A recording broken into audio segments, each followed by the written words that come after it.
नमस्ते दोस्तों। चलिए चलते हैं एक ऐसे सफर पर जो हमें ले जाएगा शंघाई के दिल में। शंघाई एक साधारण जिंदगी वाला इलाका हुआ करता था। मछुआरे अपनी नावों से हुआंगपू नदी में जाल डालते थे। जिंदगी धीमी गति से चलती थी।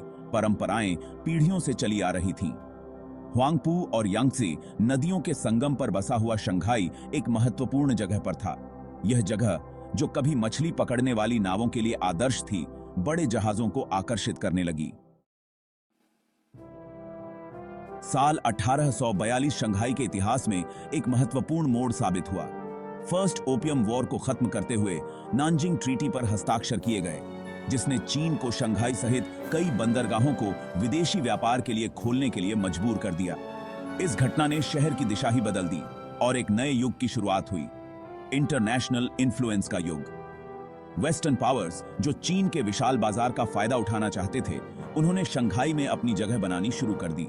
ये एरियाज जो विदेशी देशों द्वारा शासित थे, अपने कानूनों और रीति रिवाजों के तहत काम करते थे। विदेशी व्यापारी, मिशनरी और उद्यमी अपने साथ नए विचार, नई तकनीकें और जीने के नए तरीके लेकर आए। अंग्रेजों, फ्रांसीसियों, अमेरिकियों और जापानियों सबने शहर पर अपनी छाप छोड़ी, जिससे पूर्वी और पश्चिमी संस्कृतियों का एक अनोखा मिश्रण बन गया। शंघाई का वाटरफ्रंट, जिसे बंड के नाम से जाना जाता है, इस बदलाव का प्रतीक बन गया। यूरोपियन आर्किटेक्चरल स्टाइल्स में डिजाइन की गई भव्य इमारतें हुआंगपू नदी के किनारे खड़ी हो गईं, जिनमें बैंक, व्यापारिक घर और दूतावास थे। शंघाई का आर्किटेक्चरल लैंडस्केप उसके कॉम्प्लेक्स कॉलोनियल पास्ट का सबूत बन गया। गॉथिक, रेनेसांस और आर्ट डेको स्टाइल्स में बनी इमारतें वेस्टर्न प्रेजेंस की याद दिलाती रहीं। बंड, जो कभी एक मडी रास्ता हुआ करता था, अब एक भव्य सैरगाह में बदल गया था, जिसके किनारे भव्य इमारतें थीं। HSBC बिल्डिंग अपने विशाल गुंबद और क्लासिकल कॉलम्स के साथ ब्रिटिश फाइनेंशियल पावर का प्रतीक बन गया। बंड के दक्षिण पश्चिम में स्थित फ्रेंच कंसेशन ने अपना एक अलग ही कैरेक्टर डेवलप किया। ट्री लाइंड एवेन्यूज, कैफेज और बुटीक से परिजियन चार्म की झलक मिलती थी। कैथे होटल, जिसे अब फेयरमाउंट पीस होटल के नाम से जाना जाता है, आर्ट डेको डिजाइन का एक मास्टरपीस था, जो शहर के एलीट लोगों और इंटरनेशनल ट्रैवलर्स को अपनी ओर आकर्षित करता था। आर्किटेक्चरल स्टाइल्स के इस मेल ने एक आकर्षक सिटीस्केप तैयार किया, जो शंघाई के एक ग्लोबल क्रॉसरोड्स के रूप में उभरने को दर्शाता है। पूर्व और पश्चिम का यह अनोखा मिश्रण हालांकि असमान संधियों के दौर में पैदा हुआ था, लेकिन इसने शहर के कॉस्मोपॉलिटन माहौल और स्थायी आकर्षण में योगदान दिया।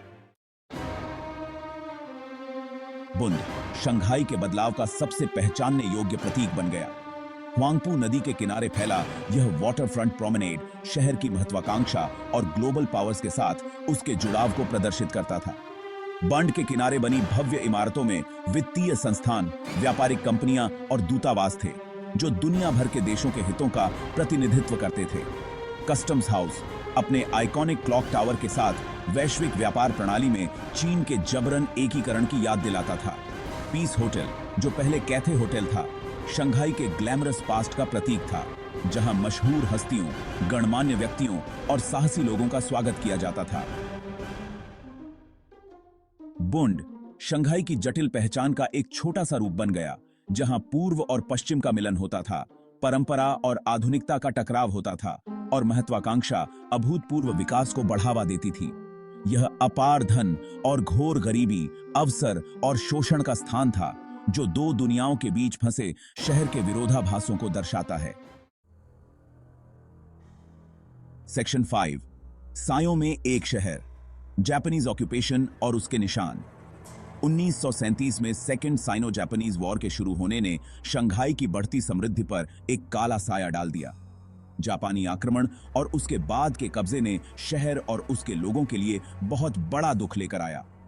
शंघाई की लड़ाई, जो 3 महीने तक भयंकर रूप से लड़ी गई, वाइड स्प्रेड डिस्ट्रक्शन और जान माल के नुकसान का कारण बनी। इंटरनेशनल सेटलमेंट, जिसे कभी सुरक्षित माना जाता था, पर जापानीज फोर्सेस का कब्जा हो गया, जिससे वेस्टर्न प्रोटेक्शन का भ्रम टूट गया।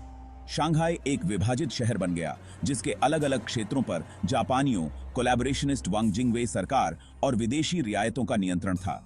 जापानीज ऑक्यूपेशन अपने साथ आर्थिक तंगी, आवश्यक वस्तुओं की कमी और भय और उत्पीड़न का माहौल लेकर आया। कई निवासी, खासकर बुद्धिजीवी और जिन पर जापानी विरोधी भावनाओं का संदेह था, उन्हें उत्पीड़न, कारावास या उससे भी बदतर का सामना करना पड़ा। इस दौर की भयावहता ने शंघाई की सामूहिक स्मृति पर एक अमिट छाप छोड़ी, जो शांति की नाजुकता और संघर्ष की मानवीय कीमत की याद दिलाती है। पुनर्निर्माण और पुनरुत्थान। कम्युनिस्ट रूल के तहत शंघाई। दूसरे विश्व युद्ध की समाप्ति और 1949 में चीनी गृहयुद्ध में कम्युनिस्टों की जीत ने शंघाई के लिए एक नए युग की शुरुआत की।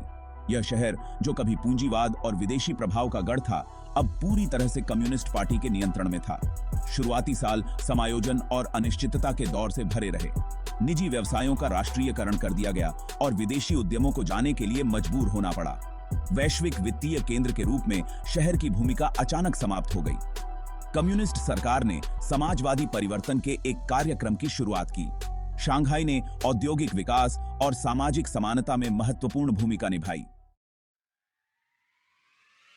इकोनॉमिक रिफॉर्म्स और चीन का इकोनॉमिक मिरेकल। 1970 के दशक के अंत में शंघाई के इतिहास में एक महत्वपूर्ण मोड़ आया। डेंग जियाओपिंग ने आर्थिक सुधारों की शुरुआत की, जिसने चीन को दुनिया की दूसरी सबसे बड़ी अर्थव्यवस्था बनने के लिए प्रेरित किया। शंघाई को इन सुधारों के लिए एक टेस्टिंग ग्राउंड के रूप में चुना गया था। 1990 में पुडोंग न्यू एरिया की स्थापना एक महत्वपूर्ण क्षण था।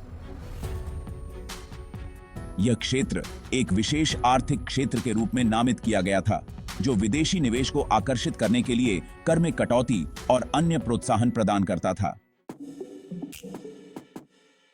सेक्शन 8, एक आधुनिक महानगर, सोरिंग स्काईस्क्रेपर्स और अर्बन इनोवेशन। शंघाई का स्काईलाइन चीन के आर्थिक चमत्कार का प्रमाण बन गया। पुडोंग न्यू एरिया, जो कभी खेत और कारखानों का परिदृश्य था, अब विशाल गगनचुंबी इमारतों का प्रभुत्व था। हर कोई बादलों में अपनी जगह बनाने के लिए होड़ में लगा हुआ था। ओरिएंटल पर्ल टावर अपने विशिष्ट गोलाकार आकार के साथ शहर की महत्वाकांक्षा और आधुनिकता का एक प्रतीक बन गया। शंघाई वर्ल्ड फाइनेंशियल सेंटर, जिसे अपने अनोखे आकार के लिए बॉटल ओपनर के रूप में जाना जाता है, और शंघाई टावर, दुनिया की दूसरी सबसे ऊंची इमारत, ने शहर की तकनीकी कुशलता और स्थापत्य साहस का प्रदर्शन किया। लेकिन शंघाई का परिवर्तन उसके विशाल क्षितिज से कहीं आगे निकल गया। शहर ने बुनियादी ढांचे में भारी निवेश किया। एक विश्व स्तरीय मेट्रो प्रणाली, एलिवेटेड हाईवेज और मैग्लेव ट्रेन का निर्माण किया, जो शहर के केंद्र को पुडोंग इंटरनेशनल एयरपोर्ट से 431 किलोमीटर प्रति घंटे की रफ्तार से जोड़ता है। सेक्शन 9, एक ग्लोबल हब। 21वीं सदी में फाइनेंस, ट्रेड और कल्चरल एक्सचेंज। शंघाई, जो कभी एक छोटा सा मछुआरे का गांव था, एक वैश्विक शक्ति के रूप में फिर से उभरा है। यह अब वित्त, व्यापार और सांस्कृतिक आदान प्रदान का एक प्रमुख केंद्र है, जिसका प्रभाव पूरी दुनिया में महसूस किया जाता है। यह शहर दुनिया के सबसे व्यस्त कंटेनर बंदरगाह का घर है, जो अपने जल मार्गों से होकर गुजरने वाले माल की एक बड़ी मात्रा को संभालता है। शंघाई का वित्तीय जिला न्यूयॉर्क और लंदन के प्रतिद्वंद्वियों से टक्कर लेता है, जो दुनिया भर के निवेशकों और व्यवसायों को आकर्षित करता है।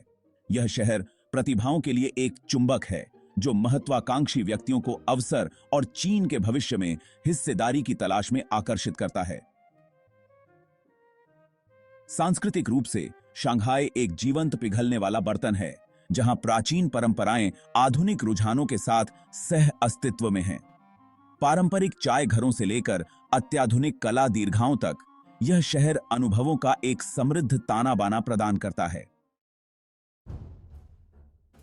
शंघाई की अदम्य भावना, रेजिलियंस और प्रोग्रेस का प्रतीक। एक मछुआरे के गांव से वैश्विक महानगर तक का सफर, उपनिवेशवाद, युद्ध, क्रांति और आर्थिक उथल पुथल का सामना किया। फिर भी शंघाई ने लचीलापन और अनुकूलन की क्षमता दिखाई। आज शंघाई प्रगति का प्रतीक है। शहर की कहानी मानवीय भावना की याद दिलाती है। शंघाई का सफर अभी खत्म नहीं हुआ है। नई चुनौतियों और अवसरों का सामना करेगा। लचीलापन और प्रगति की खोज जारी रहेगी।